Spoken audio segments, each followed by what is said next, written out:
betroth a wife, and another man shall lie with her. That's right. So you betroth a wife, meaning you don't pop her yet, but you're saying that's my woman. I'm gonna marry her. You betroth her, and then guess what? A Spaniard comes and he pulls a Pocahontas and he rapes her. All right. Or if you see that movie New World, you know what I'm talking about. The white man coming in and taking your woman. That was it. Thou shalt build an house, and thou shalt not dwell therein. That's right. Thou shalt plant a vineyard, and shalt not gather the grapes thereof. Come on. And then hit up verse 59 too. 59. Deuteronomy 28 and 59. Then the Lord will make thy plagues wonderful, and the plagues of thy seed, even great plague, and of long, continuous, and sore sickness, and a long continuance. That's right. So long sickness, right? Like we were talking about smallpox, swine flu they brought. You know, that's continual great sickness. All right. And I'll go to verse 49 to 52. Deuteronomy 28 and 49. The Lord shall bring a nation against thee from far, from the end of the earth, as swift as the eagle flieth. Come, that's the white man, right? Because what is the animalistic symbol of Esau? The eagle. The Romans used it, all right? Who's using it now? The American bald eagle. The CIA coat of arms is an eagle, all right? When they say, when you go to the moon, what do they say? The eagle has landed. So that represents Esau, you know? A nation whose tongue thou shalt not understand. That's right, because when the Indians were here, they didn't understand English. Or they didn't understand Portuguese. Because they spoke Hebrew. The Israelites on the west coast of Africa, they didn't understand English either.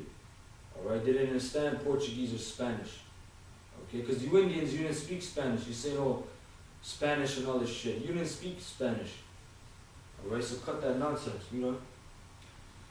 A nation of fierce continuance, which shall not regard the person of the old, nor show favor to the young. That's right, so they're not going to regard the person of the old. They see an old man, they kill him just like they kill a middle-aged man. They see a young boy, they'll send him off to dig mines until he dies. Alright, keep reading. And he shall eat the fruit of thy cattle, and the fruit of thy land, until thou be destroyed, which also shall not leave thee, either corn, wine, or oil, or the increase of thy night, or flocks of thy sheep, until he have destroyed thee.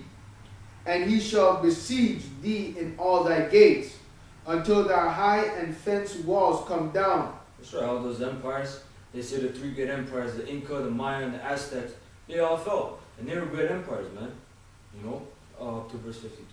Okay, so that's for that. Wherein thou trustest throughout all thy land, and he shall besiege thee in all thy gates throughout all the land, which the Lord thy power had given thee. Come on. You know? You have a scripture?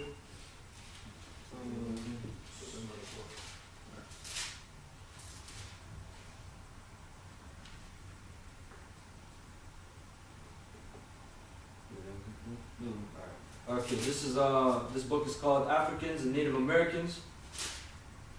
All right, by Jack D. Forbes. All right, let's go to page 24. It says, in any case, at least 3,000 Americans are known to have been shipped to Europe between 1493 and 1509, with the likely total being possibly double that. Most were sent to the Seville area, where they seem to show up in the slave markets as Negroes, without a place of origin be mentioned. So Indians were in the markets in Spain, and they would show up as Negroes. All right. Among them were many women with children still at suck. Since they were afraid that we might return and capture them once again, they left their children and began to flee like desperate creatures. About 200 died on the voyage and were cast into the ocean, the rest being disembarked into Spain. Just like Negroes being cast into the ocean, the Indians were cast into the ocean as well. Right? Thus the vial of evil descended upon the Caribbean, and many long years of rape and genocide commenced. As Todorov has stated, The 16th century, which is the 1500s, perpetuated the greatest genocide in human history. In the year 1500, the world population is approximately 400 million, of whom 80 million inhabit the Americas. By the middle of the 16th century, out of these 80 million, there remained 10. So in 50 years, 70 million Indians were killed by the Spaniards in the genocide. Alright? That's crazy, man. If the word genocide has ever been applied to a situation with some accuracy, this here is the case. Alright? Okay, read some good. This is as we're going into some of these books, the reason why we go into the books and we go into the scriptures is because Esau has all our records. The only records we have is the Bible. And we cipher through these books that Esau makes, which condemns his own self, to prove how it relates to the scriptures. Obadiah 1 verse 6. How are the things of Esau searched out?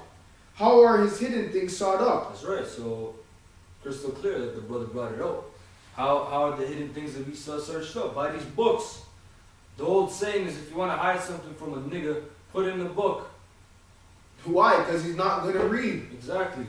And we're the brothers, we're the men of the Lord, so we have to go through these books to give the brothers the edification that are watching our videos, so they understand.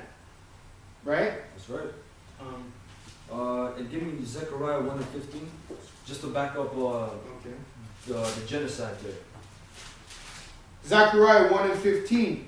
And I am very sore displeased with the heathen that are at ease, for I was but a little displeased. That's right. And they helped for the affliction. So the white man, the Most High, he brought this judgment upon us, right? But Esau forwarded the affliction. He even, after the so-called emancipation, he brought more hell upon us, man. He didn't tell us, okay, you know what? We took away your records. You guys are Israelites. The tribe of Judah, Negroes of the tribe of Judah, Asher, the Ecuadorians to Uruguay, you're the Asherites. No, you didn't tell us that.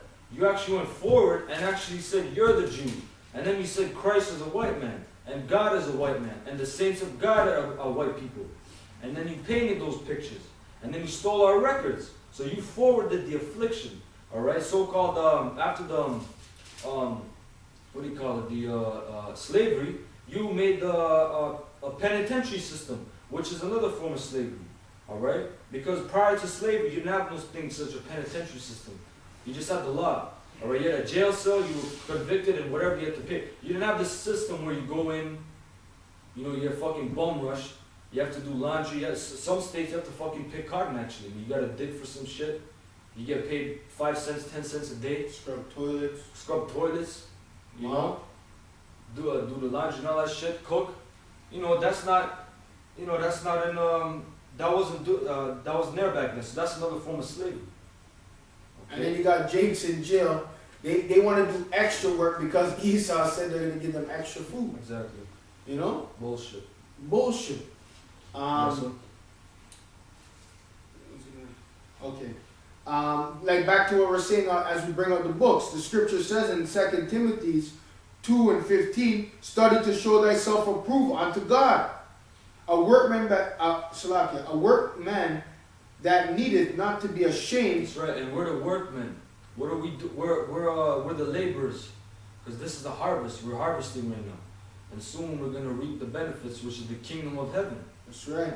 Okay, because the scriptures, Yahushua told you, paraphrasing, but he said, the harvest is plenteous.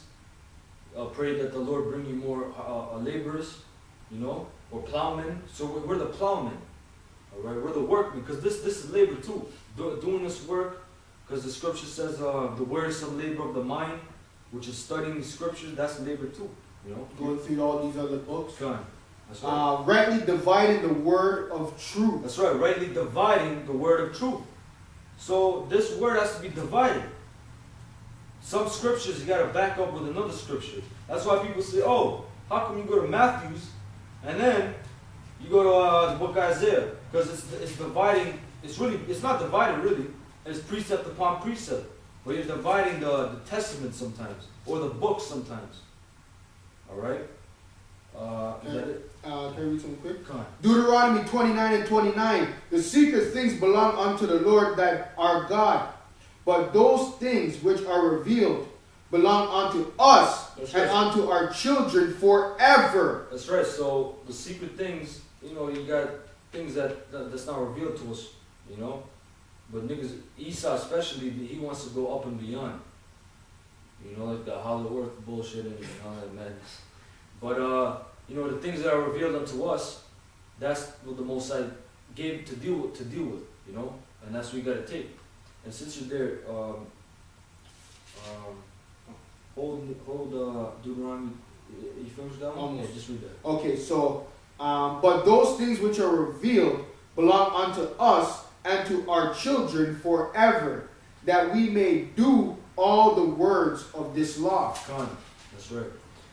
Just hold me Deuteronomy 28 and 20. I'm going to bring this thing on and I'll tell you. Alright, so this is called The American Indian, Past and Present. Alright. By Roger L. Nichols. And I'm going to read some stuff here. Page 67. It says, the southern provinces were the next to bear the brunt of smallpox attacks. An outbreak began in Jamestown, Virginia in 1696 and gradually spread into the Carolinas, where it brought many fatalities to the whites and even more to the Indians.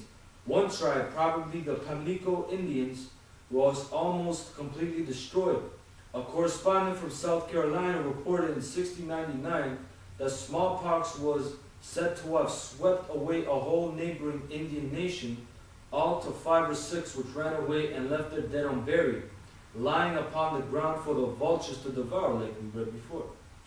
The extermination of this tribe was described in 1707 by John Arkdale, whose account subsequently was copied by John O. Mixon and many other 18th century writers.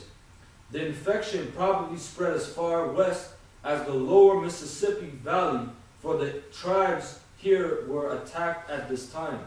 And also page 65. It says, another colonial writer declares the contagious disease was so noisome and terrible to these naked Indians that they in many places left their dead unburied, as appeared by the multitude of the bones up and down the countries where had been the greatest numbers of them. William Bradford asserts that in this year the Indians near the Connecticut River fell sick of the smallpox and died most miserably. For a sore disease cannot befall them, meaning a worse disease cannot befall them. They fear it worse than the plague, for usually they that have the disease have them in abundance. They die like rotten sheep, but by the marvelous goodness and providence of God, not one of the English was so much as sick, or in the least measure tainted with the disease. Those were Edomites. So give me that scripture. Deuteronomy 28 and 20 to 22. The Lord shall send upon thee cursing, vexation, and rebuke in all that sittest thy hand unto for to do, until thou be destroyed, and until thou perish quickly, because of the wickedness of thy doings, whereby thou hast forsaken me.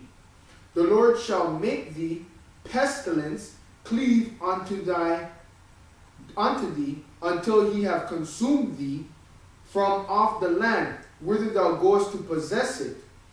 The Lord shall smite thee with a consumption and with a fever. Hey, those sicknesses, those fevers, man, the common cold. It wasn't so common to the 10 tribes. Keep reading. And with an inflammation, and with an extreme burning, right, and with the sword, and with the blasting, and with mildew,